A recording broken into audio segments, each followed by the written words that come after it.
ഇതൊന്ന് കണ്ടു നോക്കും നിങ്ങൾ. ഇത് നമുക്ക് ഒരു 2 മാസം വരെ ഫ്രീസറിൽ സൂക്ഷിച്ചാൽ ചീത്തയാവില്ല കേട്ടോ. വളരെ ഹെൽത്തിയായ ഈ ഐറ്റം നിങ്ങളെല്ലാവരും ഒന്ന് ട്രൈ ചെയ്യാം. ക്രിസ്പിയാണ്. ഞാനൊന്ന് പൊടിച്ച് കാണിച്ചു തരാം. കണ്ടോ, ഇത്രയും ക്രിസ്പിയാണ് കേട്ടോ. Hi, welcome back to VTube channel. ഇന്ന് ഞാനൊരു വളരെ വ്യത്യസ്തമായ റെസിപ്പി ആയിട്ടാണ് വന്നത് കേട്ടോ. നമ്മൾ നാട്ടുമ്പുറങ്ങളിലൊക്കെ എല്ലാവരും കറിയെല്ലാം വെക്കുക മുരിങ്ങയില. അപ്പം മുരിങ്ങയില കൊണ്ട് ഒരു സ്നാക്ക്, അത് ഇതുവരെ ആരും ചെയ്തിട്ടില്ല എന്നാ എൻ്റെ അറിവ് കേട്ടോ. ഇനി ആരെങ്കിലും ചെയ്തിട്ടുണ്ടെങ്കിൽ നിങ്ങളൊന്ന് കമൻറ്റ് ചെയ്യുക കേട്ടോ. അപ്പോൾ ഈ മുരിങ്ങയില എന്ന് പറഞ്ഞാൽ ഇതൊരു വൈറ്റമിൻസിന്റെ പവർ ഹൗസ് ആണ് കേട്ടോ. ഈ മരത്തിന് മിറക്കിൾ പ്ലാന്റ് എന്ന് കൂടെ ഒരു പേരുണ്ട്. അപ്പൊ കുട്ടികളൊക്കെ മുരിങ്ങയില കഴിക്കാൻ മടിയല്ലേ. അപ്പൊ ഇതുപോലെ സ്നാക്ക് എല്ലാം ഉണ്ടാക്കി കൊടുത്താൽ അവർ ഇഷ്ടത്തിന് കഴിച്ചോളൂ കേട്ടോ. റെസിപ്പിയിലേക്ക് പോകുന്നതിന്റെ മുന്നേ നിങ്ങളോട് എന്നും പറയുന്ന പോലെ തന്നെ ഒന്ന് ചാനൽ കണ്ട് ഇഷ്ടപ്പെട്ടാൽ സബ്സ്ക്രൈബ് ചെയ്യുക, അതുപോലെ ലൈക്ക് അടിക്കുക, ഷെയറും ചെയ്യുക കേട്ടോ. നിങ്ങളെ സപ്പോർട്ട് കൊണ്ട് മാത്രമാണ് ഞാൻ ഇത്രയും മുന്നോട്ട് വന്നത്. അപ്പൊ ഇനിയും അത് പ്രതീക്ഷിച്ചുകൊണ്ട് നമുക്ക് നേരെ റെസിപ്പിയിലേക്ക് പോകാം.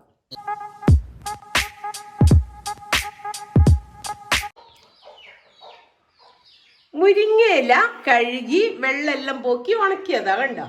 ഇനി ഇതിന്റെ ഇലകളെല്ലാം നുള്ളിയെടുക്കണം, തണ്ട് കൂടരുത് കേട്ടോ. മുരിങ്ങയിലെല്ലാം എടുത്തു കഴിഞ്ഞു കേട്ടോ. ഇത് ഏകദേശം 2 കപ്പ് ഉണ്ടാവും, 250 ml കപ്പില്. ഇപ്പൊ ഞാനിതാ ഒരു ചീനച്ചട്ടി അടുപ്പത്ത് വെച്ചിട്ടുണ്ട്. അതിലേക്ക് 1 ടേബിൾ സ്പൂൺ നെയ്യ് ഇടുക കേട്ടോ. അതൊന്ന് ഉരുകി വരുമ്പം നമുക്ക് മുരിങ്ങയില ഇട്ട് ഒന്ന് ഇതിൽ വേവിച്ചെടുക്കണം.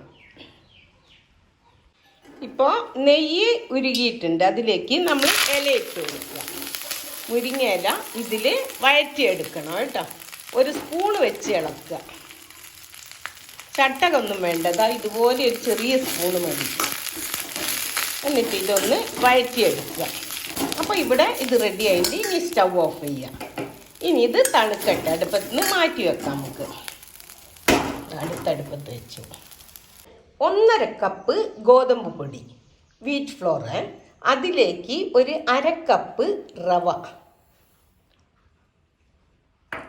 പിന്നെ 1/4 ടീസ്പൂൺ മഞ്ഞൾപ്പൊടി, 1/4 ടീസ്പൂൺ പോലെ കായപ്പൊടി, പിന്നെ 1/2 ടീസ്പൂൺ പോലെ കുരുമുളക് പൊടി, പിന്നെ 1/2 ടീസ്പൂൺ ജീരകം, നല്ല ജീരകമാണ് ഇത്, പിന്നെ 1 ടീസ്പൂൺ മല്ലിപ്പൊടി,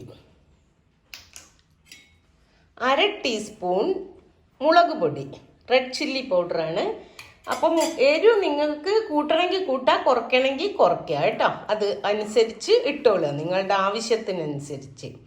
പിന്നെ അതിലേക്ക് ഇനി ഇടുന്ന സാധനം അജ്വൈനാണ്.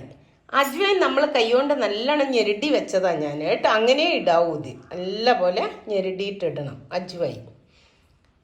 പിന്നെ പാകത്തിന് ഉപ്പ് അതുപോലെ എല്ലാവരും അവനവൻ്റെ പാകത്തിന് ഇട്ടോളൂ കേട്ടോ. എന്നിട്ട് ഇത് നല്ല പോലെ ഒന്ന് മിക്സ് ചെയ്യുക കേട്ടോ. മിക്സ് ചെയ്ത് ഇനി നമ്മളെ മുരിങ്ങയിലയില്ലേ നെയ്യിൽ വാട്ടി വെച്ച് അതിട്ട് കൊടുക്കുക കേട്ടോ. എന്നിട്ടൊന്ന് നല്ല പോലെ മിക്സ് ചെയ്യുക. ഇത് ചിലപ്പോൾ കട്ടകളൊക്കെ ഉണ്ടാവും, അപ്പോൾ കട്ടയൊക്കെ പോകണം. അപ്പോൾ പൊടി കൂട്ടി ഇങ്ങനെ മിക്സ് ചെയ്താൽ കട്ടയൊക്കെ പോകും കേട്ടോ. ഇനി ഇതിൻ്റെ കൂടെ 2 ടേബിൾ സ്പൂൺ നെയ്യ് ചേർക്കുക. എന്നിട്ട് നല്ല പോലെ മിക്സ് ചെയ്യുക കേട്ടോ.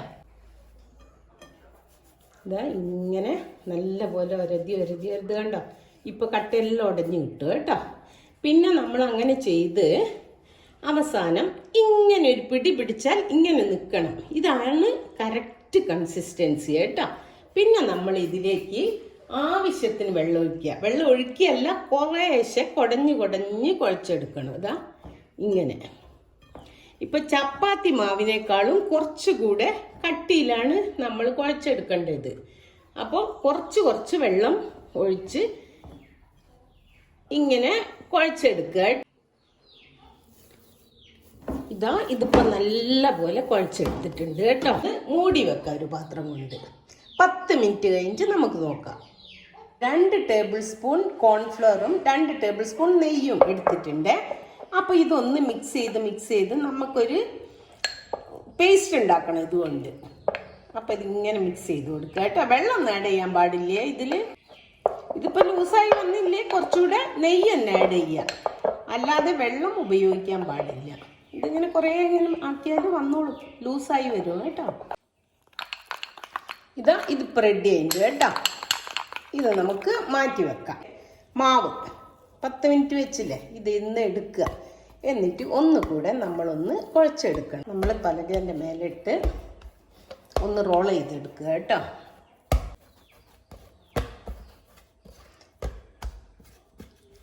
അപ്പം ഇത് നീളത്തിനാക്കി എടുക്കുക കേട്ടോ. എന്നിട്ട് നമ്മളിത് കുറേ കഷ്ണങ്ങളായി ഡിവൈഡ് ചെയ്യണം. ഒരു ചപ്പാത്തിൻ്റെ ബോളിൻ്റെ വലിപ്പം മതി കേട്ടോ. ഇപ്പം 8 കഷ്ണങ്ങളായി കിട്ടിയിട്ടുണ്ട് എനിക്ക് കേട്ടോ.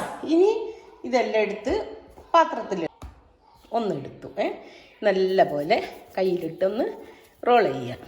ഇവിടെ ഞാൻ കുറച്ച് കോൺഫ്ലോർ എടുത്ത് വെച്ചിട്ടുണ്ട് കേട്ടോ. കുറച്ച് കോൺഫ്ലോർ പലകേൻ്റെ മേലെ ഒന്ന്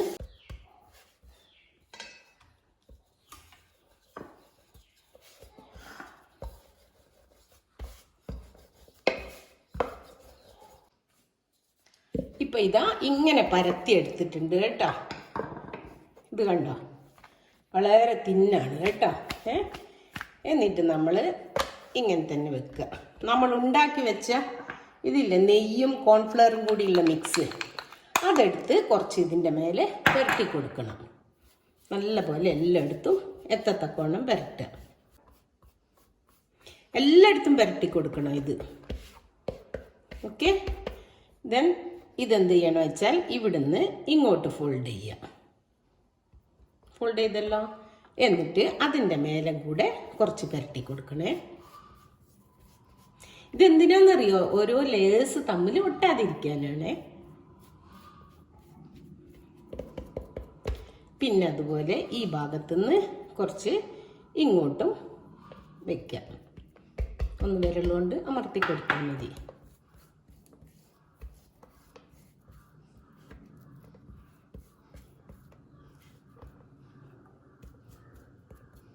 എന്നിട്ട് ഈ സൈഡിൽ നിന്ന് ഇങ്ങോട്ട് മടക്കുക. എല്ലാം കൂടെ ഇതൊരു സ്ക്വയർ ഷേപ്പ് ആവണം കേട്ടോ. ഇപ്പം മടക്കില്ല, എല്ലാ മടക്കിയ ഭാഗങ്ങളിലും നമ്മൾ ഇത് അപ്ലൈ ചെയ്യണം. നമ്മുടെ കോൺഫ്ലവർ ഗീ പേസ്റ്റ് ഇങ്ങോട്ട്. എന്നിട്ട് അതിൻ്റെ മേലെ കുറച്ച് ഇത് ഡസ്റ്റ് ചെയ്യുക. കോൺഫ്ലവർ തന്നെയാണ്. നിങ്ങൾക്ക് വേണേൽ മൈദ ഉപയോഗിക്കുക, ഗോതമ്പ് ഉപയോഗിക്കുക, ഏത് വേണമെങ്കിൽ ഉപയോഗിക്കുക. എന്നിട്ട് നമ്മളിത് വീണ്ടും സ്ക്വയറാക്കി പരത്തിയെടുക്കണം. ഇനി വീണ്ടും ഇതിൻ്റെ മേലെ നമ്മുടെ paste, cornflour and ghee paste apply ചെയ്യാം. വിട്ടുപോകരുത്, എല്ലാ ഏരിയയിലും കവർ ചെയ്യണം. അതിലെ കോൺഫ്ലവർ പൊടി ഇട്ട് കൊടുക്കുക. എന്നിട്ടിതാ വീണ്ടും ഇങ്ങനെ ഇങ്ങോട്ട് മടക്കി വെക്കുക കേട്ടോ. ഇത്രയും മതി. ഇവിടുന്ന് ഇതും മടക്കി അതിൻ്റെ മുന്നേ നമ്മളിതാ ഇവിടെയും കൂടെ കുറച്ച് പേസ്റ്റ് തേച്ച് കൊടുക്കണം.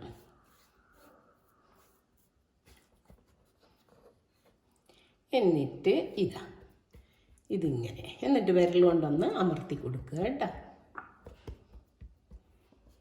ഇത്രയും മതി.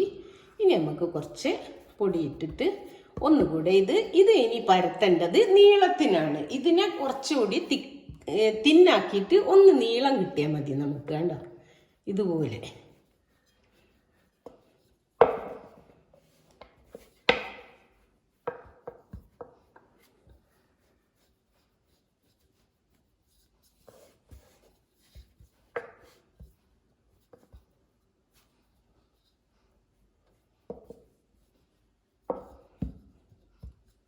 ഇപ്പം നമുക്ക് ഇങ്ങനെ ഒരു ഷേപ്പ് കിട്ടിയല്ലോ. ഇനി നമ്മൾ എന്ത് ചെയ്യണം അറിയോ? ഇതാണ് നമുക്ക് കിട്ടിയ ഷേപ്പ്. അപ്പം ഇനി ഇത് കട്ട് ചെയ്യണം നമ്മൾ നല്ല ഭംഗിയിൽ. അതായത് എഡ്ജസ് എല്ലാം ഒന്ന് മുറിച്ചൊഴിവാക്കുക. അവിടെ അത്ര ഷേപ്പില്ലല്ലോ, ഒഴിവാക്കണ്ട. നമ്മുടെ മറ്റേ മാവിൽ കൂട്ടിയാൽ മതി.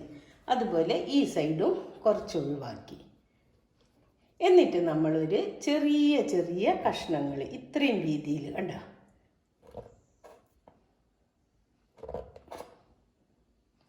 ഇത്ര വീതിയിൽ മുറിച്ചെടുക്കുക. ഇനി നമ്മൾ ഇതൊരു പാത്രത്തിലേക്ക് എടുത്തു വെക്കുക. ഇതാ ഞാനൊരു പാത്രം വെച്ചിട്ട് ഇതിലേക്ക് ഓരോ പീസസ് ആയിട്ട് എടുത്തു വെക്കുക. അപ്പം ഇതുപോലെ ബാക്കിയുള്ള എല്ലാ ബോൾസും ഞാനിങ്ങനെ ചെയ്യട്ടെ കേട്ടോ. അപ്പോൾ ഇതാ ഇനി നമുക്ക് ഫ്രൈ ചെയ്യാം. ഒരു ചീനച്ചട്ടി ഞാൻ അടുപ്പത്ത് വെച്ചിട്ടുണ്ട്, എണ്ണ ഒഴിച്ചിട്ടുണ്ട്, വെളിച്ചെണ്ണയാണ്. അപ്പം വെളിച്ചെണ്ണ ചൂടായി വരുമ്പം നമ്മൾ ഉണ്ടാക്കി വെച്ച ഓരോന്ന് ഇട്ട് കൊടുക്കുക. അതിൽ ഹൈ ഫ്ലെയിമിലാണ് ചൂടാക്കേണ്ടത്. ചൂടായി കഴിഞ്ഞാൽ പിന്നെ ഒരു മീഡിയം ഫ്ലെയിമിലേക്ക് കുറച്ച് തീ കുറയ്ക്കുക കേട്ടോ. എന്നിട്ട് ഓരോന്ന് ഇട്ട് കൊടുത്ത് നമുക്ക് ഇത് വറുത്ത് കോരാം. ഒന്നിച്ചിടരുത്, ഒട്ടിപ്പിടിക്കൊന്നുമില്ല, എന്നാലും ഓരോന്ന് സൂക്ഷിച്ചിട്ട് കൊടുക്കുക കേട്ടോ. എണ്ണയൊന്നും തെറിക്കാതെ. പിന്നെ ഇട്ട ഉടനെ നമ്മൾ ഇളക്കാൻ പാടില്ല.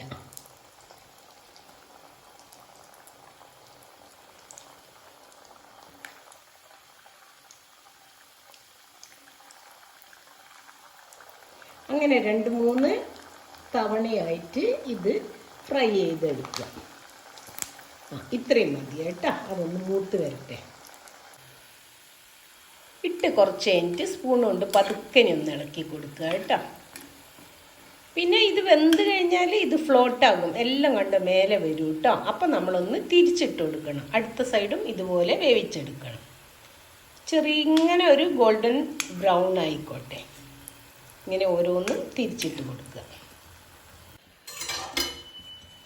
ഇതാ ഇതിപ്പോൾ ഇവിടെ റെഡി ആയിട്ടുണ്ട് കേട്ടോ. എല്ലാം മേലെ പൊങ്ങി വന്നിട്ടില്ല കേട്ടോ. ഇനി നമുക്കിത് എടുത്ത് മാറ്റാം കേട്ടോ.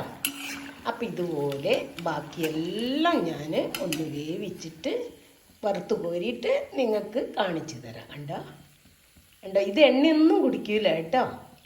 കുറച്ച് നേരം നമ്മളൊന്നിങ്ങനെ എണ്ണ ഉറ്റാൻ വെച്ച് കൊടുക്കുക. എന്നിട്ട് നമ്മൾ വേറൊരു പാത്രത്തിലേക്ക് ഇട്ട് കൊടുക്കുക കേട്ടോ. ഇതാ ഇനി ബാക്കി ഇതുപോലെ തന്നെ ഞാൻ വറുത്ത് കോരട്ടെ. ഇപ്പം ഇതാ നമ്മുടെ സ്നാക്സ് എല്ലാം റെഡി ആയിട്ടുണ്ട് കേട്ടോ. ഇതൊന്ന് കണ്ടു നോക്കും കണ്ടോ നിങ്ങൾ. അപ്പോൾ താങ്ക് യു ഫോർ വാച്ചിങ്. ഇനി ഒരു പുതിയ വീഡിയോ ആയിട്ട് വരുന്നവരേക്കും ബൈ.